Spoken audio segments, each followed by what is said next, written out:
fui mãe com 15 anos e vou contar essa história pra vocês, porque entra muita gente nova todo dia, então eu vou contar de novo. Eu sei que a maioria de vocês já ouviram, mas eu vou contar, porque tem gente todo dia entrando nova, querendo saber da história da minha vida, então vou falar um pouquinho. Quando eu engravidei, a primeira coisa que eu escutei de várias pessoas, gente, era: não quer tirar?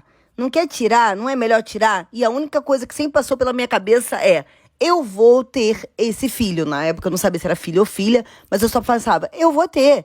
Isso aconteceu, Deus me deu esse presente. Estamos passando por essa turbulência na minha vida, mas eu vou ter. Então, eu sempre amei muito aquele serzinho que estava dentro da minha barriga. E eu, tipo assim, realmente era muito nova, muito criança, mas eu queria. Quando eu engravidei, meu pai falou assim: Vanessa, você vai morar com o pai da Paloma, com seu marido. E aí fez eu morar com ele, sabe? Com o genitor da Paloma. Aí eu fui lá, fui morar e tal, mas não deu certo. Ele era uma pessoa muito possessiva, muito... não quero usar as palavras erradas, sabe, gente? Mas eu tinha medo dele, pra vocês entenderem. E não deu certo. Tipo assim, durante muito tempo eu vivi uma vida com medo dele. Eu não era feliz. Eu vivia apagadinha, assim, sabe? Eu não podia fazer nada. E aí foram momentos, assim, bem difíceis na minha vida, sem falar que eu era corna, assim, nível mais. Então, um dia, a minha madrinha viu ele fazendo uma grosseria comigo. E ela falou assim: Vanessa, vou te pegar pra mim, vou criar você e a Paloma, se o teu pai não te quiser de volta em casa.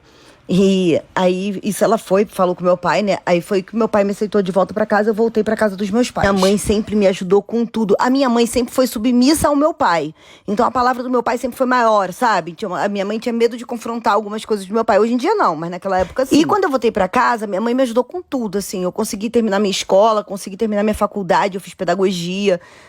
Minha mãe sempre me ajudou, assim, com tudo que eu precisei pra Paloma. Minha mãe sempre me ajudou muito. E meu pai, depois de ter a Paloma perto dele, o jogo inverteu. A Paloma foi, tipo assim, o tesouro da vida dele, sabe? E é até hoje. A Palominha pra cá, a Palominha pra lá. Ele sempre fez tudo pela Paloma, sempre comprou tudo do bom e do melhor pra Paloma. Nunca deixou faltar nada pra Paloma. Porque no começo, eu não tinha colocado o pai da Paloma na justiça. Isso foi depois de alguns anos que eu comecei a precisar muito de dinheiro, que eu coloquei ele na justiça pra poder pagar pensão pra Paloma. Na época, lá atrás, essa pensão era tipo R$200, 300, sabe? Era muito pouquinho, como se fosse hoje. Comecei a trabalhar numa escola de freiras, porque eu fiz pedagogia, eu falei pra vocês, né? E eu comecei a trabalhar nessa escola de freiras. E lá eu consegui gratuidade pra Paloma. Então eu fiquei lá anos pra Paloma ter uma boa educação. Porque lá eu era auxiliar e ganhava muito pouco. É como se fosse hoje R$700. Mas eu jamais poderia pagar uma escola daquele nível pra minha filha. Então eu fiquei lá durante anos pra poder a Paloma ter aquele estudo bom. Ah, esqueci de contar que quando a Paloma fez 1 ano e 2 meses, eu conheci o Daniel. E aí o Daniel se apaixonou, assim, pela gente.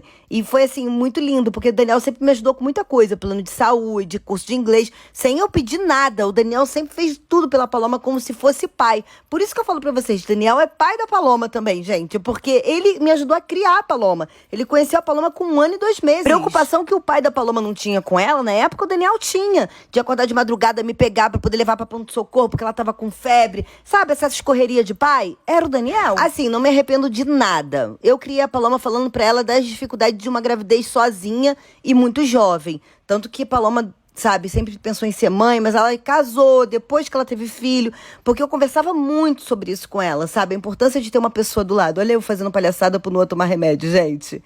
Aí é isso, eu queria contar isso pra vocês, queria falar um pouco disso pra vocês, que eu já falei há muito tempo atrás, só que toda hora entra gente nova e acaba não sabendo da história da minha vida. Essa foi a história da Paloma, depois eu conto a do Gabriel.